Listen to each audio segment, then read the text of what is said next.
it is Patrick Tycoon Jones here today with another episode. So today is not necessarily business. It's more so life perspective, right? A bit of a compass on how to navigate and get what you want and release what you don't want. So let's get right into it.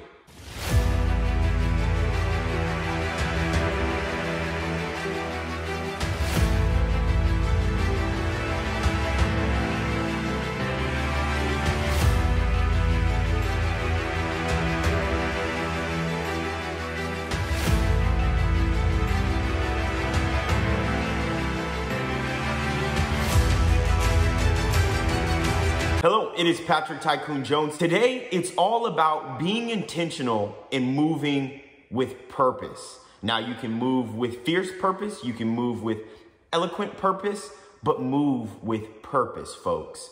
So you already know what to do. Get your pens, get your pads, because it's getting ready to be another barn burner, as we say. So number one, let no man nor woman waste your precious time that you have, okay? As we all know, so let's talk about time quickly. Time is the number one asset that all of us have. So if you and I can agree on that, then we can fundamentally agree on the rest of the things that I'm about to convey to you, which is you can't make anyone like you. So going back to the time essence. So if you were distracted, you get off your purpose, you're focused on trying to make someone like you, see the king in you or see the queen in you, and they just are incapable of doing that, then what do you think you're doing? You're wasting your precious time. In addition to that, you can't make anyone see the good qualities that you possess, right? Someone may go out with you, have a fantastic time, something totally different than what they're accustomed to, and then they just may not be fine-tuned enough to see the qualities that you possess. And that's okay, right? There's nothing wrong with that. In addition to that, you can't make someone else unhinge themselves from their past, which may be toxic, which may have caused heartbreak, right? You can't make them unhinge themselves, right? So one thing that I always say is, you cannot make someone accept the blessing, okay? Even if that blessing is you. You can't make them accept it, right? So they have to be ready and willing to accept what the blessing is, okay? Stop chasing the individual. Last but not least, when it comes to this, don't chase, all right? Listen to what they tell you. And as my man L.A. Russell says, go get that bag. Like, that's what it's really about. Go get the bag. Because we live in a state of confusion. We live in a state of flux, of angst. People being hypersensitive and hyper cautious, to good individuals. And because they're so hypersensitive and hyper, conscious, and they think everyone's out to get them, they don't know when someone positive that means well, that will change their whole life and their whole perspective is standing right in front of them, right? They just don't. And I find that to be extremely interesting, but that's life. So you must move on. Number two, be careful of those you allow in your orbital zone. Now that's extremely important. I know some of you are like, what is he talking about? Orbital zone? Like, what is that? That means into your circle, right? When we're all young, they're like, be careful who you let into your circle. But yes, your orbital zone. Because at the end of the day, everyone has different frequencies. Everyone has different habits. Everyone believes in different things, right? And you don't know what energy that they're bringing into your orbital zone. It could be negative energy. It could be dark energy. It could be positive energy. It could be loving energy, right? But that's for you to vet, and that's for you to vet quickly. Because at the end of the day, if someone's calling me about something negative, I don't want to hear it, right? So I'm going to duck the call. And how I'm going to duck the call is hit the do not disturb button, or can I call you later, okay? If someone's calling me and I know all they're going to talk about is problem after problem, or what went wrong, and there's nothing positive, I don't want to hear that. So don't bring that energy to me. If we're not talking about something positive, if we're not talking about some progression, if we're not talking about how we're making money together, and I'm not talking about how we're making 50 bucks, I mean something extremely meaningful, then don't call my phone. That's just what it is, okay? And if you're calling me and I let you in my orbital zone and you're in a state of confusion, I'm going to quickly pick up on that. And then I'm going to navigate myself away from that, okay?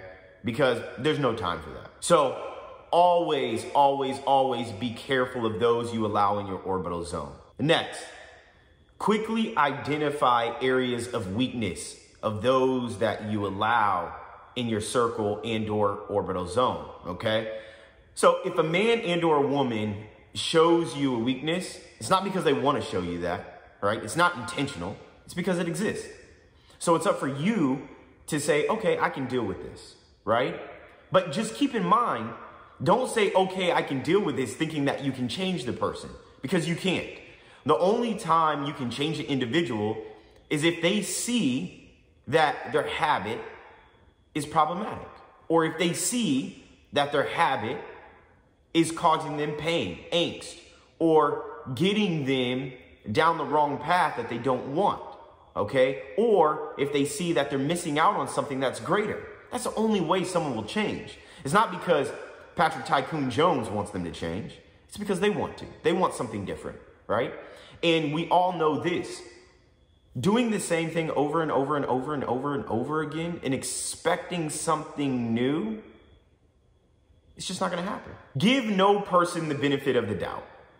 This is very near and dear to me. Last weekend, okay, I was driving fast, you know, had a great time. Just came from the Houston, Texas football game. Had some food, had a phenomenal time. I'm driving back, and yes, I'm driving fast. I'm in my sports vehicle.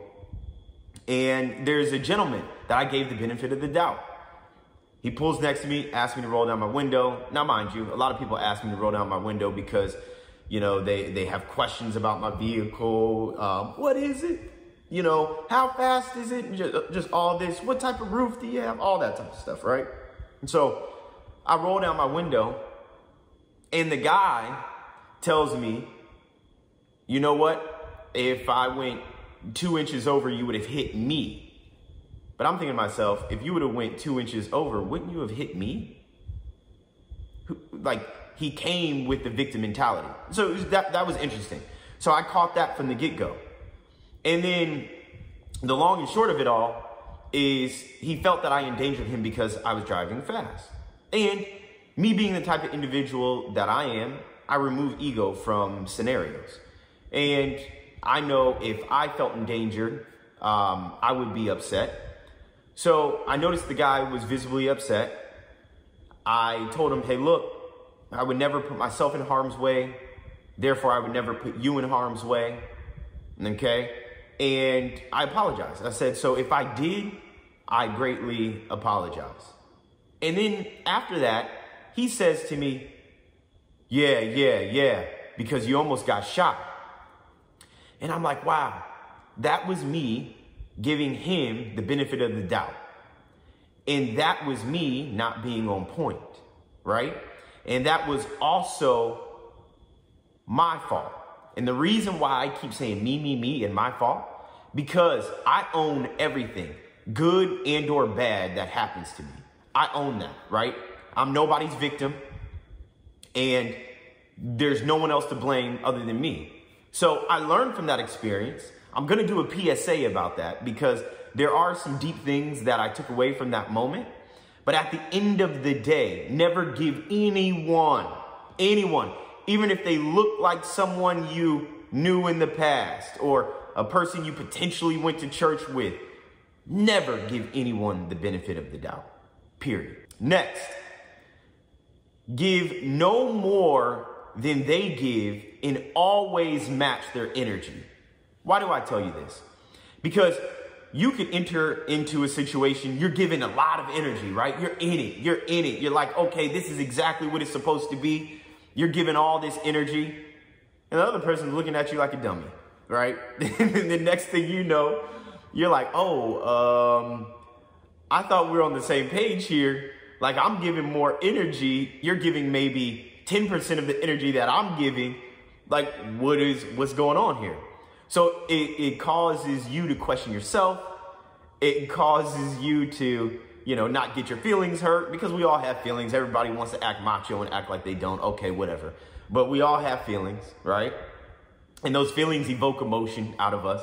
So when I say give no more than they give and always match their energy, it's to protect you, right? And then move at the pace that they're moving, okay? So you may want to move fast, quickly, and they're like, whoa, let's slow that down. That's when you need to pull back, okay? And then go into observing mode, right? See what the energy is that you get after you pull back, okay? And then once you can see the energy that you get, that was the energy that was always meant to be. And then you know what to do. You can just fade to black, or, based on the energy that you're now getting, you can turn it back up, or, you can do whatever it is that you want to do. Keep it moving. So next, take control back by owning your own happiness. And you should always do this, right? But, I was in a conversation with an individual, and the conversation kind of went down the path of, I don't want to lose myself nor my happiness. And my thought process is, if you're doing that, then you're giving the other individual too much control, okay, in the situation. At the end of the day, you're an individual coming into a situation. So if you're an individual, then you should never lose the things that you do as an individual, as long as it's not harmful to the new relationship that's blossoming, right? As long as you and the other individual are on the same page, right? And it's not toxic things that you're doing to yourself to harm yourself, okay? Then you should always own your own happiness. I always said, at one point in time, I was 198 pounds, almost 200 pounds on my frame. And let me tell you, I'm nowhere near that, okay? When I weighed in today, I weighed in at 170 pounds. But when I was 198 pounds, I looked in the mirror, didn't love myself.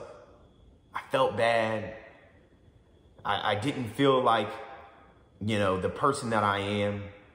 I lacked a little bit of ambition, not much, because ambition runs all through my blood. And I was a little bit depressed, and I was also in a state of mind where I felt like what I had is all that I could have, and that was that. That was pretty much that. So I felt like I hit this peak. And when I was in that moment, I realized I didn't love myself. So if I didn't love myself, how could I give love to others? I couldn't. There's no way. There's just no way you look in the mirror, you don't love yourself, and then you can love another person. You just can't do it, right? So that was a lesson that I had to learn. And how do I refrain from that happening again? Well, it's very easy. Take control back. Own your own happiness. Do the things that bring you peace. And then eliminate those that don't bring you peace, right? That's what this life is about. You have to figure out where your peace is. And you have to figure out who can bring you that peace. And then once you identify who those individuals are, keep them around, right? Because they're hard to come by. So always own your happiness and take control back. If you're in a toxic relationship and the other person owns your happiness, you got to take it back. Okay? And don't be afraid to exit. You can't. Why? There's so many other people out here. So why would you be afraid to exit? And why would you be in something long term that you feel isn't going to work? Right? We all have these gut feelings. So why would you do that to yourself? So if you're doing that yourself and you're constantly choosing that, then guess what? Everything that you experience that's negative is self-inflicted at that point. Okay? So always own your own happiness, period. Next, never let fear keep you from your blessing. People, I cannot express this enough. Never, ever let the fear of, oh, I know this is exactly what it's supposed to be. This is exactly how it should be. This is exactly what I want. This is exactly what I've been praying for, right? And then when you get it, you're afraid of it because it seems too good to be true. Or, wait, I didn't ask for it right now. This isn't the right time. Well, God never gives you anything, quote unquote, on time, right? It's always on his time. You have to be willing to understand that, identify it, and then move accordingly when it's in front of you. Not push it away. Like, that's the worst thing you can do. Why push something great away? To me, that makes no sense. So always keep inventory of what you're praying for. And then when it comes to you, it may not look like what it is. It may not feel like it. But after a while, you will get this overwhelming feel of this is exactly what it was supposed to be. And now you can either choose to embrace it and covet it, or you can choose to push it away because it's so unfamiliar to what you're accustomed to. So keep that in mind, folks. That concludes today's session. And you know what I always say?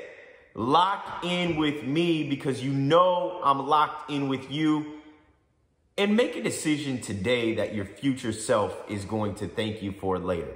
Until we meet again, folks, take care. Bye now.